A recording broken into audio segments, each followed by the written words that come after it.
Hello, welcome back to the reading of the poem of the Man God, written by Maria Valtorta, Volume 2. Chapter 199, Part 1. Jesus goes to the lepers of Siloam, and Ben Hinnom, the power of Mary's word. 24th June, 1945. The beautiful morning invites people to leave their homes and beds and go for a walk. And the people living in the zealot's house get up very early, and like bees at sunrise, they go out to breathe the pure air in Lazarus' orchard, round the hospitable house.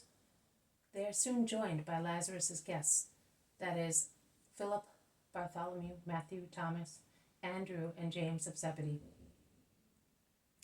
The sun shines in joyfully through all the windows and wide open doors, and illuminates the simple, tidy rooms with a golden hue, which brightens the shades of clothes and enlivens the hues of hair and eyes.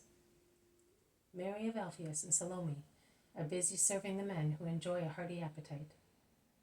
Mary instead is watching one of Lazarus' servants, who is sorting Margiam's hair, cutting it with greater skill than his first barber ever did. "That will do for the time being," says the servant. "Later, when you have offered God the curls of your childhood, I will cut it shorter. The warm season is coming, and you will feel better without any hair on your neck. And your hair will grow stronger. It is dry, weak, and has been neglected. See, Mary, it needs some attention. I will now put some oil on it to keep it in place. Can you smell the lovely scent, my boy? It is oil which Martha uses.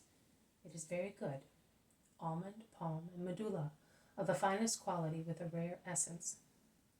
My mistress told me to keep this little jar for the boy. Oh, here you are.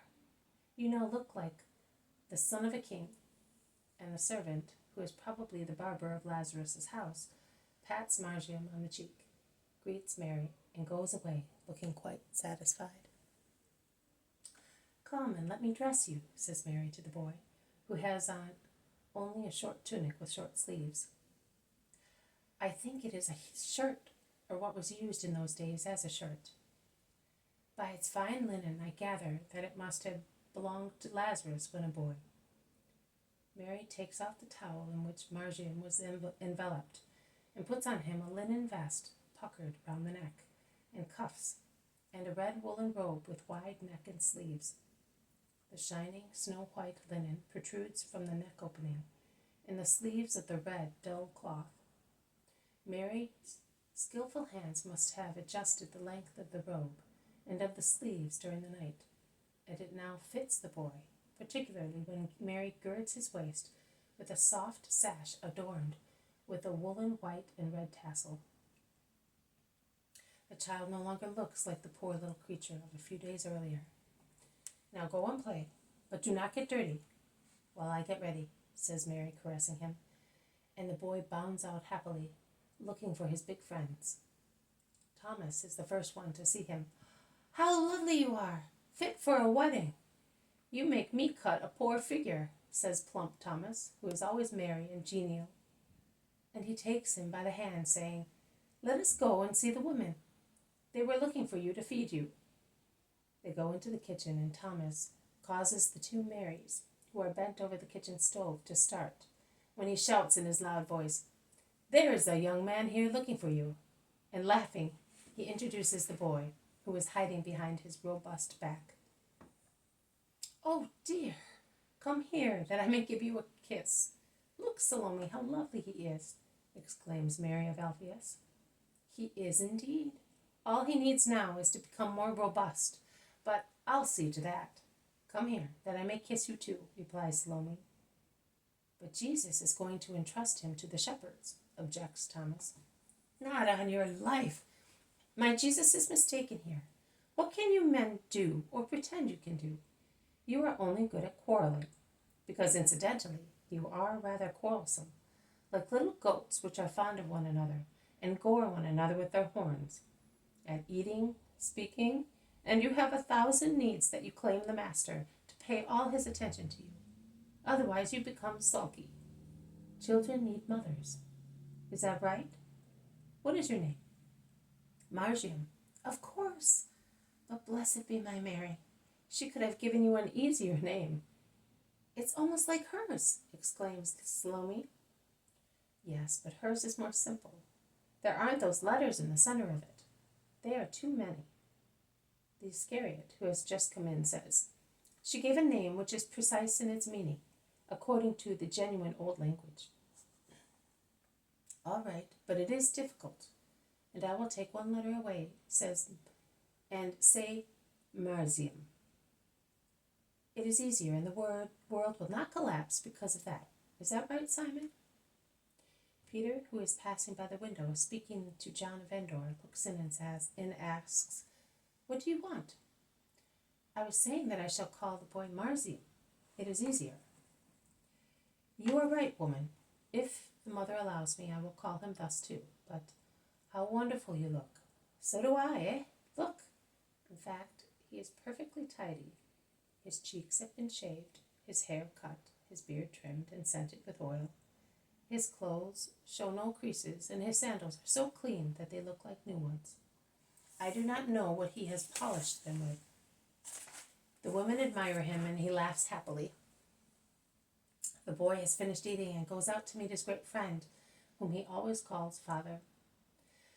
And there is Jesus, coming from Lazarus' house, together with the ladder. The boy runs towards him, and Jesus says, Peace be with us, Marzium. Let us exchange the kiss of peace. Lazarus, greeted by the boy, caresses him and gives him a sweet. They all gather round Jesus. Also Mary, wearing a turquoise woolen dress, on top of which a darker mantle is draped, comes towards her son, smiling. We can go then, says Jesus. You, Simon, with my mother and the boy, if you still wish to buy his robe, now that Lazarus has seen to it. Of course I do, and then I will be able to say that once I walked beside your mother, a great honor. Go then, Simon, you will take me to your leper friends. Really, Master? Then if you do not mind, I will run ahead to gather them. You will reach me. You know where they are. All right, go. The others can do what they like. You are all free until Wednesday morning. At the 3rd hour, everybody is to be at the Golden Gate. I am coming with you, Master, says John. Also I, says his brother James. And we too, say the 2 cousins. I will come too, says Matthew, and Andrew after him. And I would like to come too, but if I go to do the shopping, I cannot come, says Peter, pressed by 2 desires. It can be done. We shall go to the lepers first, while my mother with the boy goes to the house of a friend in Ophel. We will reach her later, and you will go with her, while the others and I go to Joanna's.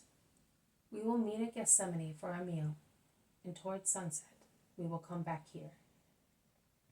If you allow me, I will go see some friends, says Judas Iscariot. I have already told you, do what you like. In that case, I will go to my relatives.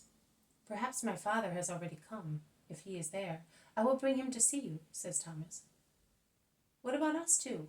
What do you say, Philip? We could go and see Samuel. Very good, Philip replies to Bartholomew. And what about you, John? Jesus asks the man of Endor, do you prefer to remain here and sort out your books, or do you wish to come with me? Really, I would prefer to come with you. My books, I am already less fond of them. I prefer to read you, the living book. Come then. Goodbye, Lazarus. I will come too.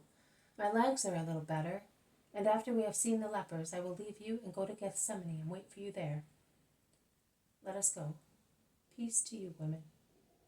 They remain all together until they are near Jerusalem. Then they part. The Iscariot goes on his own and enters the town, probably through the gate near the Antonia Tower. Thomas, Philip, and Nathanael walk for about 10 more yards with Jesus and their companions, and then enter the town through the suburb of Ophel, together with Mary and the boy. And now let us go and see those unhappy people, says Jesus. And turning his back to the town, he goes towards a desolate place on the slope of a rocky hill, which lies between the two roads from Jericho to Jerusalem. A strange place, similar to a flight of steps after the first slope, up which climbs a path, so that there is a drop of at least 3 yards from the first terrace to the path, and the same from the second. It is arid, dead, extremely sad place. This has been a reading from the poem of the Man God, written by Maria Valtorta, Volume 2. Chapter 199, Part 1.